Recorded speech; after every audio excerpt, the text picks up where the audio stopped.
Good morning, everybody. My name is Arnie Greenland. I'm one of the on the organizing committee for this meeting and this session in particular. I'm here to introduce our speaker today. Jake Breeden is an author of the new book, Tipping Sacred Cows: Kick the Bad Work Habits That Masquerade as Virtues. He's a faculty member of Duke Corporate Education, where he's taught leaders at Google, IBM, Starbucks, Cisco, and other companies in 27 countries around the world. A resident of Chapel Hill, Jake earned his MBA from Duke University. And unlike most people at the Informed Conference on Business Analytics and Operations Research, he was an English major as an undergraduate. At a hockey game, I'm there, my 3 daughters are next to me, and then to my left is a little boy, and to his left is his father. And throughout the game, the little boy is having a great time, and he's having such a good time that he occasionally bumps into my expensive, overpriced beverage, causing it to spill, which is okay, because we're all having fun, and I got kids, and it's a kid, and it's a family environment, it's fine. I was okay with it, but who wasn't okay with it was the little boy's father. And the little boy's father, throughout the game, got increasingly perturbed at the little boy, saying, "Sit down, sit down, sit down." And finally, in the third period, the father says to the little boy, "Sit down right now, or we're leaving. Get up, we're out of here." And the little boy crossed his arms and sat down with a hump. And at this point, I felt somehow responsible or involved in a way that's perhaps not rational, yet I felt involved. So I said to the little boy, "Thank you for sitting down." And the little boy said to me, still with his arms crossed and a scowl on his face, he said to me, "It's okay. I may be sitting down, but on the inside, I'm still standing up." Had the father motivated the boy? Did the father motivate the boy? Yeah. Yes and some no's. I think there's a definition issue. Depends on what you mean by motivation. So let's decouple motivation into behavior and attitude. Had the boy's behavior changed? Yes, by definition, the observable behavior had changed. Had the boy's attitude changed? Well, perhaps it got even worse, right? But it certainly hadn't changed in the way the father wanted. So what the father got was compliance, right? Not real buy-in, not real motivation. When you are advocating for an analytics project, when you're working to get buy-in inside your organization, you need more than just begrudging compliance. You need more than the folks just say, "Yes, I will put the information in the form. Yes, I will do this." You don't want to be the police. Sometimes you feel like you need to be the police, but being the police gets you compliance. And I would argue that in order to have the sort of transformative impact that you want and that analytics needs to have inside the organizations, you need to have a broader, deeper impact, such that there's consonance between the attitude and the behavior. So that people actually get what you're trying to achieve, and they're with you. They're on the same page.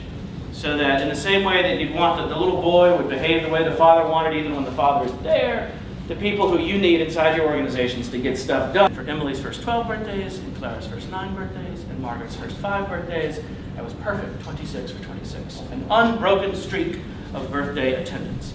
And then came Clara's 10th birthday. I had to be in Dubai. So, there I am a month before Clara's birthday delivering the news. "Clara," I say, "very sorry. I'm going to have to miss your 10th birthday." And she said, "You mean my double-digit birthday?" And I said, I didn't know that. I know, like twisted it a little more. I didn't know that was a thing, the double-digit birthday, but I said, "Yes, that one, I'm sorry."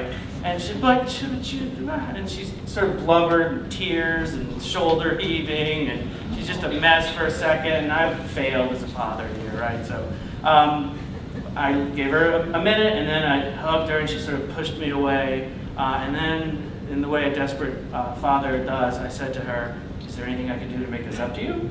I know, dangerous. I know. And then like that, like a toggle switch, she dries her eyes and she looks up at me and she says, "Will you do anything?" And I said, "What do you have in mind?" and again, very serious, very solemn, she said to me, "Daddy, I want you to promise me that you'll miss Emily's 13th birthday." I was not prepared for this. I was prepared to try to increase Clara's satisfaction, not decrease Emily's satisfaction, right? But for Clara, what was it all about? Fairness. Yeah, and Clara, by the way, she's a sweet girl. Now, I know, based on the story, you might think otherwise. I know. She knows that I do this picture. She says she hates it, but I think she kind of likes it. She gets extra spotlight. Yeah, she gets the extra attention in the thing. By the way, I said no, and I took her to a theme park in North Carolina, sort of a tier 4 theme park, Tweetsy Railroad. Is anyone? It's not. Yeah, I mean it's fine, but it's I don't like it, but she liked it. So the score was even once I got off the roller coaster, sort of quivering with nausea. 9-year-old girls aren't the only ones who are driven for fair outcomes. We humans get a little drop of dopamine in our brain every time we see a more fair outcome. Every time we can be a part of creating a fair outcome for ourselves or others. The good news is that the economists were wrong, the old rational economists who said we are just self-interested, rational actors looking to maximize our own self-interest. The good news is they're wrong, and there's a whole slew of the past couple of decades of behavioral economics that show we care about each other, we're social beings. The bad news is caring about each other doesn't necessarily mean that we wish each other well. Caring about each other means we keep score. We keep score. And we're driven at a very deep fundamental level to make sure the score is even and the score is fair.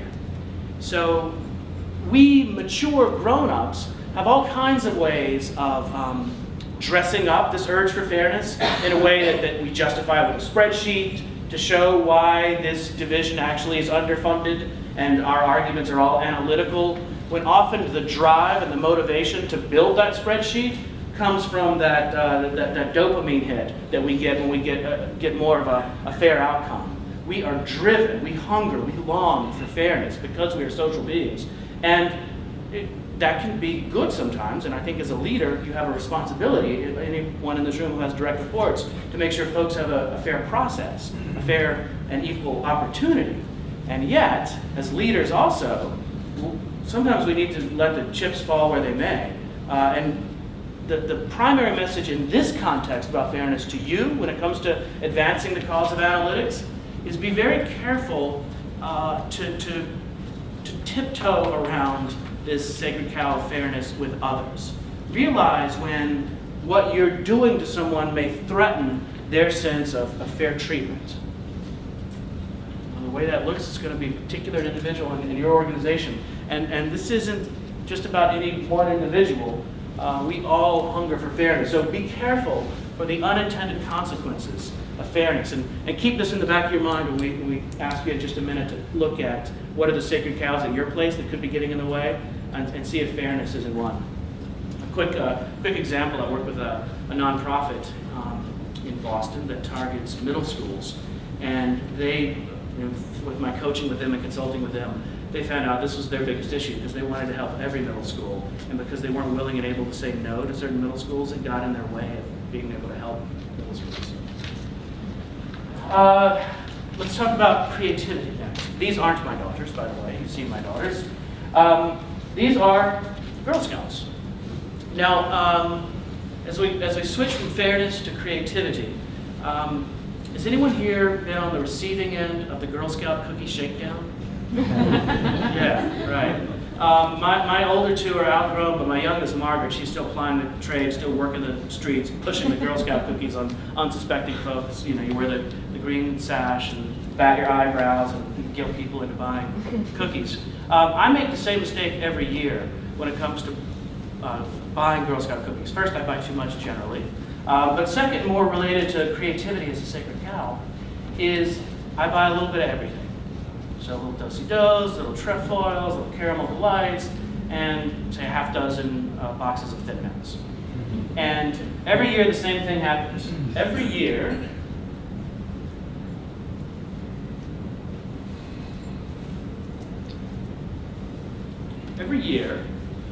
we have leftover trefoils, do-si-dos, and caramel delights. and the Thin Mints are gone in a feeding frenzy. You know, by the second day, those 6 boxes of Thin Mints are gone. Every year when we select those Girl Scout cookies, we think of ourselves as these connoisseurs who wanted this interesting mix and melange and diverse array of Girl Scout cookies, when actually we're just Girl Scout cookie monsters who just want Thin Mints and just want to consume all of them. Well, I and the girl's mother, we are not the only ones who overestimate our desire for variety. This is a second mistake that we see humans make over and over, is you predict that you want more variety than you actually want. Study after study has shown that humans seek novelty more than novelty satisfies humans. We think of ourselves as preferring a broad range of diverse things, whether it's food or other consumer products, goods. This is where a lot of the marketing testing is done in the consumer packaged goods business. We think we want something that's more with more variety than we actually want. And what does this have to do with creativity in the workplace?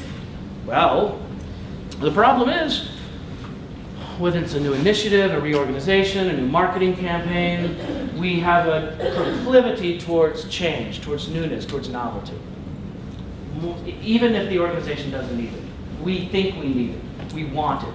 So we end up being sort of creativity machines, just looking to create something new, to make our mark. Often the way creativity works is we're driving for a return on ego, not a return on investment. In the book, Tipping Sacred Cows, I share more about the way that narcissism often lurks behind creativity. And there's some pretty interesting research that says when people evaluate how good an idea is, you can correlate how good the idea actually was. So, for example, they looked at screenplays and how successful the screenplay was, screenplay pitches and how successful they were, new product designs and how successful the new product was. So you can evaluate how good the idea was, and you can also evaluate how well was the idea received when it was first pitched. And how well the idea was received when it was first pitched was correlated incredibly highly with the pitcher's score on the narcissist personality disorder test. In other words, we think narcissist ideas are better than they actually are. We confuse creativity and narcissism because the narcissists have an ability to aggrandize themselves, and their ideas seem to look and feel good. And so often the ideas that get funded inside organizations are those that are pitched by narcissists. So you put those two things together, we crave novelty, and narcissists tend to get credit for having more creative ideas, and you have an inefficient market for new ideas inside corporations. So beware of creativity, and beware of pushes for, we need more outside of the box thinking, we need new ideas. Beware of these two traps that can happen. We think we want more novelty than we do, and that actually we can confuse narcissism with creativity. In the same test, by the way, they would go back, they compare the quality of the pitch with the quality of the actual product, and there was no correlation between whether a narcissist did it. It wasn't as if the narcissist came up with worse ideas, they just didn't come up with better, they came up with average ideas, but they had an above average ability to pitch the ideas. And this was just based on their score on this NPD test, the Narcissist Personality Disorder Test. So beware of creativity, which may just be masking narcissism. All right, third, excellence. The folks at Pixar do a great job of focusing on the right kind of excellence without focusing on the wrong kind of excellence. In my humble opinion, the right kind of excellence is excellence that you strive for in the end. Excellence in the destination. So the desire to release a great film that has a great impact, commercially and critically. In the end, sure, aim for excellence. But along the way, permit yourself, permit your people to do second-rate work on the way to doing a first-rate job. So what Pixar does, this is how it manifests at Pixar. If you're a 22-year-old animator who joins Pixar, you will be told that on 4 o'clock of your first day, you need to share your initial sketches, character sketches, with your colleagues, many of whom have won Academy Awards for computer animation. So this would be pretty intimidating if you're a 22-year-old. What Ed Catmull, one of the founders of Pixar, who now runs Disney Interactive, is what was formerly Pixar, Ed Catmull says, "My job is to take the sting of shame out of mucking around." My job is to take the sting of shame out of mucking around. He wants a kind of playfulness. He actually wants to lower the standards when it comes to producing. He wants to raise the standards when it comes to the final product. And so it requires a kind of sophisticated intellect to hold both of those ideas in your head at the same time. No one would ever say, we want to strive for being poor. We need bad product here. Nobody's going to say that. But too often, executives, leaders, individuals focus too much on excellence without saying, in this area, in this particular process, we actually are not aiming for excellence. This was conveyed by Reid Hoffman, the founder of LinkedIn, when he said, if you're not embarrassed about your product 1.0 launch, you launched too late. When it comes to innovative things, there should be a little bit of embarrassment, a little bit like, it's not quite ready. Now, look, if you're packing a parachute, you shouldn't be embarrassed about your quality. So, I mean, this is what I mean by sophisticated intellect, to say, I need my parachute packing brain on here, and there I'm going to be a fastidious perfectionist. And it's okay to be a fastidious perfectionist here. But here, I'm doing version 1.0 of a new software system. I'm going to communicate it and broadcast it and say this is going to be intentionally bad. And if it's too good, we did wrong. If it's bad, that's a sign that we're experimenting, that we're making progress. And by the way, when it comes to any new initiative, for example, analytics, this is one that can really get in the way. When folks are saying, but what about the quality? Is it really going to represent the whole truth? Is your simulation is missing 14 different variables that actually affect reality, so therefore your simulation is meaningless. It's the ability to say, here's where it's going to be helpful. Here's why it's a good idea to do this badly. Here's why it's a good idea to do this badly. It's not always a good idea to do it badly. My point is just, it sometimes is. So this is what I mean by corporate agnosticism. The religion of excellence would say, everything we do must always be excellent. I say be excellent occasionally. Be excellent occasionally.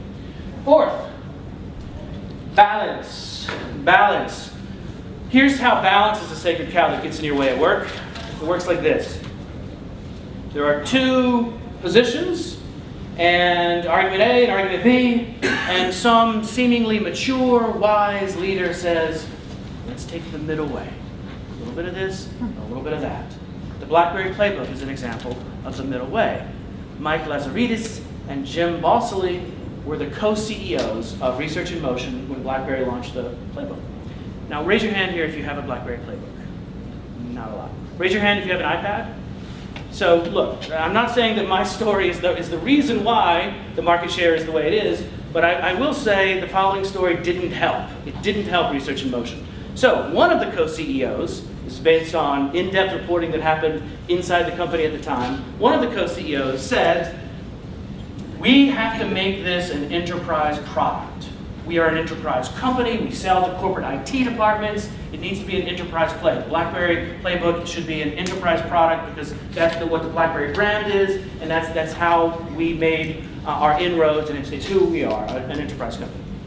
The other co-CEO said, but we're taking our old idea and applying it into a new market.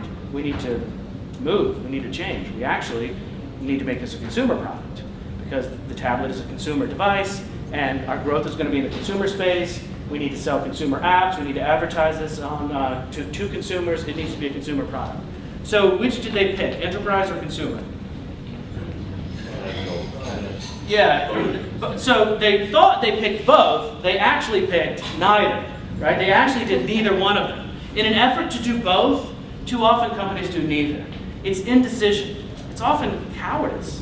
It's a lack of leadership. It's an abdication of leadership. Anytime you try to say, we're going to do this with no trade-offs, no sacrifices, beware the false promise of the trade-off free solution.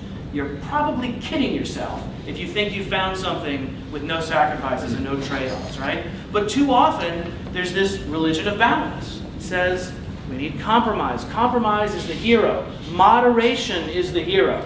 By the way, sometimes when people first see the book title, and I've done a bunch of media interviews, the book just came out last month, a lot of folks say like, oh, I get it. So you're saying don't be too excellent, don't be too fair, be a little more moderate? No, no, no, no, no. The hero of this book is not moderation. The hero of the book is courage. It's the courage to stand up to dogma. So moderation is an easy trap to fall into, and it's often cowardice in disguise. All right, finally, fifth and final one is passion. Now, this is the one that actually wastes the most energy. You know who this is? Martha Stewart. Martha Stewart. Martha Stewart. She is a passionate woman, a successful, passionate woman. Was successful as a model, was successful as a stockbroker, was successful as a caterer, was successful was as a media empire, and was successful, what's that? In jail? She was very successful. You're giving away my punchline here. Yeah, no, it's good, it's fine. Yes, she was. So, does anybody know the show Wait, Wait, Don't Tell Me? National Public Radio show, Wait, Wait, Don't Tell Me. So Martha Stewart was a guest on Wait, Wait, Don't Tell Me just a few months ago. And she's asked by Peter Sagal, the host, about getting the seeds out of a pomegranate. And she says this is the right way to get the seeds out of a pomegranate. And then Peter says to her, if somebody was doing it the wrong way at a dinner party, would you be able to resist the urge to correct them?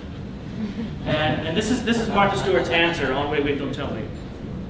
I actually have a fairly serious question. I want you to imagine that you've been invited by a friend, a close friend, somebody you're very easy and casual with over to dinner, and they take out a pomegranate and they start removing the seeds incorrectly. Could you? There are many ways to take the seeds out of pomegranate. This is by far the quickest, fastest, most practical, and neatest way to do it. Let's say that they're removing the seeds in a non-optimum way. Right. Could you, Martha Stewart, in that situation which I have described, stop yourself from telling them how to do it better? No.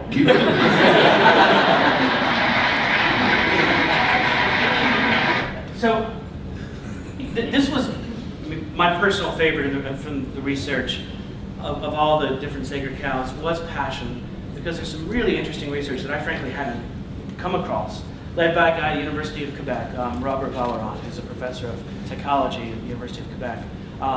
And he has deconstructed passion into two component parts, obsessive passion and harmonious passion. And he's able to show that obsessive passion is bad for you. It's bad for your performance in the long term, and it's bad for your health in the long term. And harmonious passion is actually good for you. Now let me give you just a couple of the academic breakdown of what's different between the two, and then we'll use Martha Stewart as a case study of obsessive passion. So the primary difference is the source of the motivation of the passion. So what they have in common is they both involve you love to do something and you're good at it. So those are the two criteria. You enjoy it, and you've achieved some kind of mastery of the thing. So that's sort of textbook psychology definition of a passion for a thing. Often this is studied in a workplace context. So you enjoy it and you're good at it. Now the difference though is the motivation, the source. It turns out that people who are obsessively passionate have one of two issues going on. One is contingent self-esteem, meaning their sense of their self and their own self-worth is driven by their performance in the thing that they're passionate about. So they need to do the thing and they need to do it well to feel good about themselves. Or it's about social belonging. So wanting to feel connected to a group or often prove something to someone, even going back to prove something to someone who may be a family member, maybe a family member who's no longer alive. You see obsessive passion working in this way. Harmonious passion is different in the following way. It's autonomously selected. You decide. It's of your own agenda, of your own will, of your own volition. So it's not a compulsion. You don't feel compelled to do the thing to prove something to yourself or to someone else, but rather you enjoy doing it and you decide to do it and you get good at it that way. So the obsessive passion leads to, at best, relief. It leads to people ruminating about the thing all the time, and when they're doing it, they feel relieved. It leads to a couple of bad things. Bad decisions and burnout. So in the long term, you get bad decisions and burnout. Bad decisions meaning things that aren't in keeping with your values and ethics. Things like saying a bad word on National Public Radio So this is where the interview went after I paused it. You just don't have that gear. You can't just stop. No, but it's fun, and they will love me forever. Solve a problem, a lifelong problem of how to get the. Excuse me.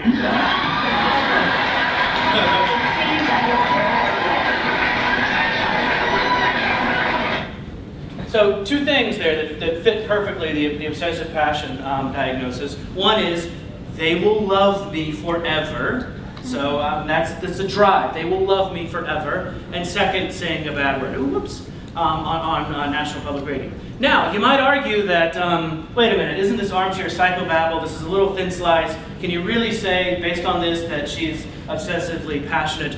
Well, in my defense, she spent 5 months in federal prison. So this is more evidence of a repeated set of behavior of, say, making bad decisions and the passion. And if you look at the IMCLONE trial, which I did as a part of this book, what landed her in jail were the obstruction of justice charges. The ability that she just would not back down, even to her own attorneys. When she wouldn't take the counsel of her attorneys, who would say, just give the stuff, we can get you out of this, it's okay, you're not going to do any jail. But she wouldn't, because she needed to prove that she was right all along. So beware of obsessive passion in yourself and in others. And in the other four, I'm very hopeful that if you bump up against somebody who's got an unintended consequence of fairness, unintended consequence of creativity, of balance, or execution, of excellence, you can find ways to cope with it. When it comes to somebody who's obsessively passionate, especially if your boss is obsessively passionate, basic advice, literally, get away. I mean, this is what I coach people. If you can diagnose your boss is obsessively passionate, find a new boss. Because you're bumping up against people that, when you're dealing with contingent self-esteem and a need for social belonging, 10 years of therapy might be able to help that person, but you're not going to. So some of the advice here is know the walls that aren't worth climbing, and saying this is a person who's just going to fight and I'm not going to win that battle, so I'll go around. And it's also important to recognize in yourself. Interestingly, I find more people who recognize these issues in others than themselves from the book. From the coaching, I can help people recognize it in themselves. All right, so my quick question to you.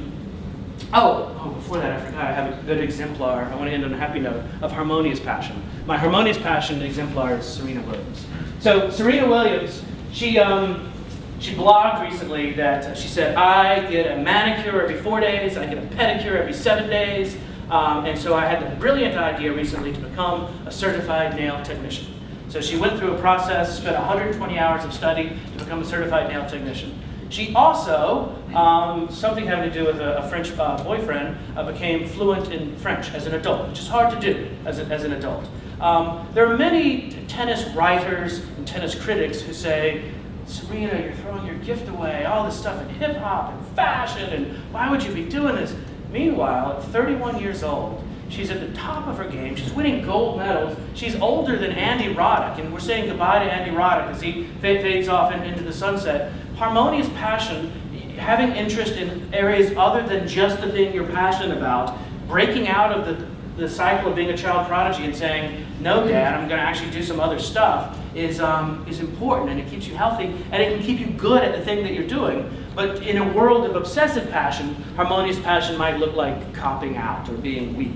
Yo-Yo Ma, when he was 16, got into Juilliard, turned it down, and went to Harvard, and at Harvard studied lots of things other than music, has taken his gifts with the cello into bluegrass, into electronica, and a lot of the classical music establishment says, Yo-Yo Ma is throwing away a gift, you should just be pure, but he's doing okay, right? Yo-Yo Ma is doing okay. We haven't heard of any of those classical people who are telling you he's throwing out a gift, and it sustains him because he looks in the same way that Serena Williams draws sustenance from fashion and hip hop and nail technology. Yo-Yo Ma draws sustenance and health from working across the domain. So that's a good example of harmonious passion. Now, the question. So I want you to talk to one other person in this room. So pair up, please.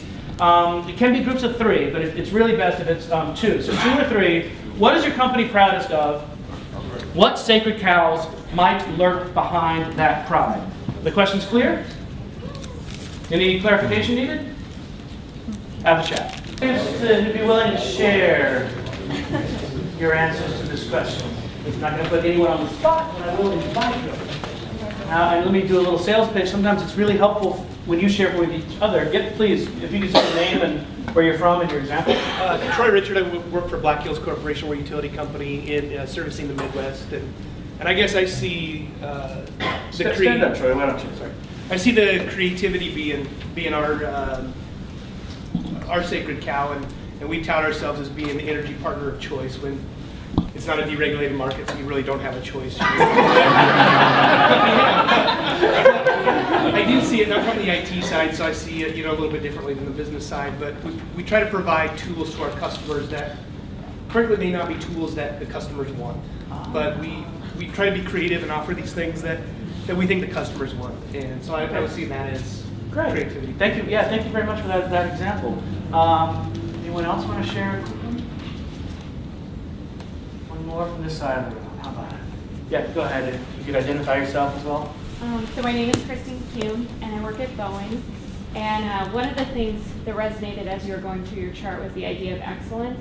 So at Boeing, safety is critical, and so we tend to strive for excellence in everything we do, but it might not fit with everything. So I'm an analyst, and we work in business development and strategy, and sometimes our analytics, we need more experimenting and maybe less striving for excellence would help us move a little faster and get things done. So that's kind of the example we have. Kristen, it's interesting. So I did this version of this at the executive forum last night, and an executive from Boeing stood up and said the exact same thing.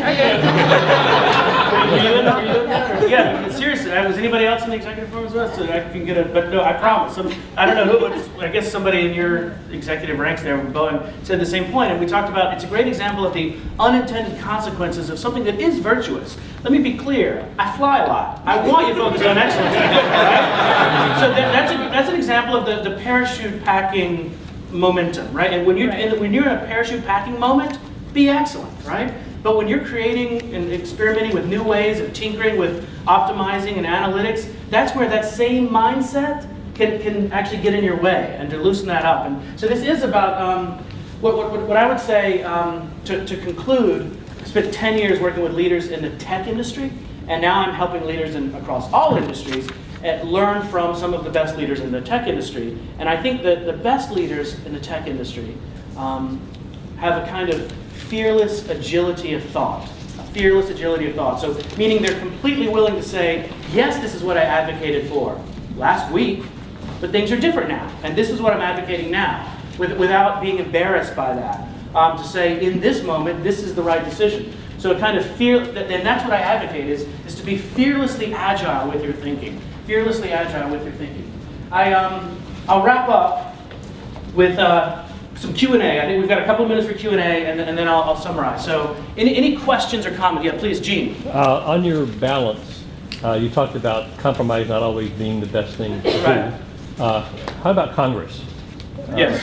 That's a big problem we have right now. Yes, I agree. The refusal to compromise, Yeah. at least on one side anyway. Yeah. And so, how would Gene, you you're not apply going to that? ensnare me into politics. But I will say one thing that I loved about the movie Lincoln is Lincoln, based on the Team of Rivals by Doris Kearns Goodwin, that it didn't just advocate compromise. It also advocated being clever and knowing when Lincoln should have held to his principles, which he did. So I'd say absolutely, this is a great example where there's compromise that's gone wrong and gone bad.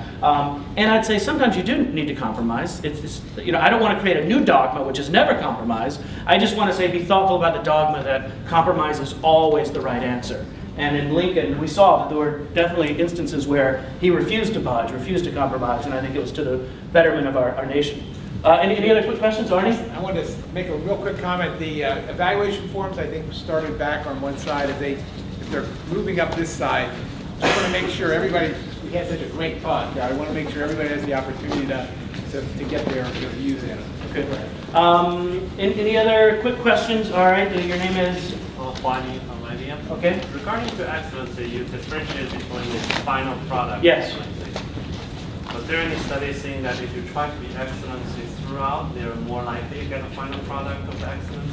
There's often a thought, I haven't seen any compelling evidence that proves that you must have a thought of excellence always in order to get excellence. In fact, I have some pretty powerful counterexamples, anecdotes of course, but powerful anecdotes of Pixar that says we need an attitude of less than excellence in order to end up with excellence. So I'm an optimist and I'm a humanist, and I believe human beings are smart enough to get it. They're smart enough to say, I can permit myself to have lower standards here. I don't need to be monolithic in my thinking. I can turn on the excellence part here and switch it off here. I think we're smart enough to do that. So that's my point of view. I think Albert, and then one more, if there's another quick one. Yep. Yeah, I'm just curious what self-help or therapy you might recommend for those of us who self-diagnose as passionate. Is there a way to transform that? Yeah, so if you do find yourself being obsessively passionate, well, I mean, so I really work hard to resist being a shill for my book, but I will say I wrote a chapter just on that subject in the book. So in the book, I don't want to be a shill for the book, but in the chapter I talk about that. To summarize very quickly some of the things, you talk about therapy. One of my biggest pieces of advice is find a friend, and it might be a therapist, or it might just be a trusted work colleague, but somebody who can call you out on this. The other thing is look for what you're trying to prove and to whom. So this is what you do with your friend. Once you get a friend, whether it's a therapist or just a smart friend, figure out what are you trying to prove and to whom. And then third and finally, hopefully you can get to the point where you can give yourself a break. And you can say, you know what, I think I'm okay on that. Like, I ticked that box, and I no longer need to prove that to folks. And then once you do that, then you can start doing the Serena Williams stuff of what are your other interests. But I'd be careful about using the other interest as a band-aid, because it is kind of a deeper process. I don't want to be too trite about that. So I'm being quick about it, but hopefully that's helpful. Sure that it's fair in the process, but be at peace with difference in the end. When it comes to creativity, be creative when the organization needs it, not when you need it. When it comes to excellence, it's the opposite of fairness. Be sure that you're focused on excellence in the end, but along the way, permit some second-rate work. With balance, make sure that you resist the urge to view compromise as the ultimate solution. And finally, passion. Make your passion harmonious, not obsessive. Choose your passion. Don't let your passions choose you. Thank you very much. Great.